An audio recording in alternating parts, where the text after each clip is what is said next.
Title: The Emerald Veil. The rain poured relentlessly as Marcus sprinted through the dense underbrush, his heart pounding like a war drum. He had spent 5 years behind bars for a crime he didn't commit, and now, with the guards' shouts fading into the distance, he tasted the sweet air of freedom. The jungle loomed ahead, a vast expanse of green that promised both refuge and danger. As he plunged deeper into the foliage, the sounds of the jungle enveloped him, the calls of exotic birds, the rustle of unseen creatures, and the distant rumble of a waterfall. He stumbled upon a clearing, where the sunlight filtered through the canopy, illuminating a circle of ancient stones covered in moss.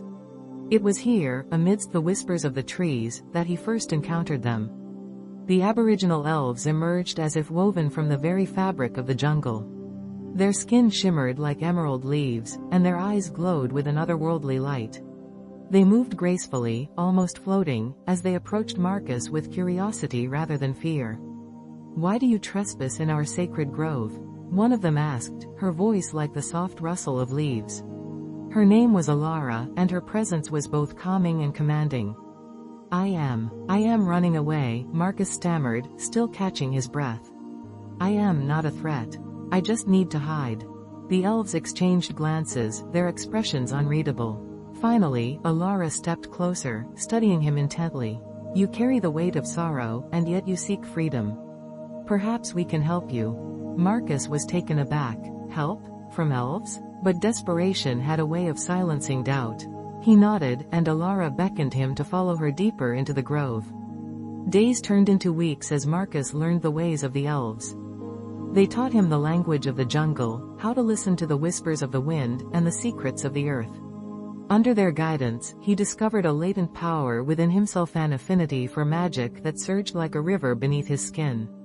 With every lesson, he grew stronger, mastering spells that could summon rain or coax plants to bloom. The elves revealed that the jungle was alive with magic, a force that could heal or destroy, depending on the heart of the wielder.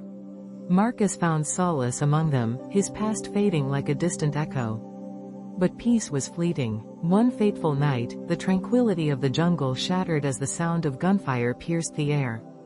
The guards had tracked him down, led by a ruthless bounty hunter who had made it his mission to bring Marcus back to prison. The elves, sensing the impending danger, prepared to defend their home. "Trust in your magic," Alara urged him, her voice steady. "You are not just a convict, you are a protector now." As the bounty hunters stormed the grove, Marcus felt a surge of power coursing through him. He raised his hands, summoning the very essence of the jungle. Vines erupted from the ground, ensnaring the intruders, while a blinding light enveloped the clearing, disorienting them. In that moment, Marcus realized he was no longer the man who had fled from prison. He was a warrior, a guardian of the jungle, and he would fight for the home he had found among the elves. With a fierce determination, he unleashed a torrent of magic, driving the bounty hunters back. The jungle roared to life around him, a symphony of nature rising to protect its own. When the last of the intruders fled, Marcus stood tall, surrounded by the shimmering forms of the elves. "You have embraced your true self," Alara said, pride shining in her eyes. "You are one of us now." As the sun set behind the trees, casting a golden glow over the grove, Marcus knew he had found a new purpose. No longer a convict, he was a keeper of magic, bound to the jungle and its secrets. And as the stars twinkled above, he felt a profound sense of belonging, ready to face whatever challenges lay ahead, alongside his newfound family of Aboriginal elves.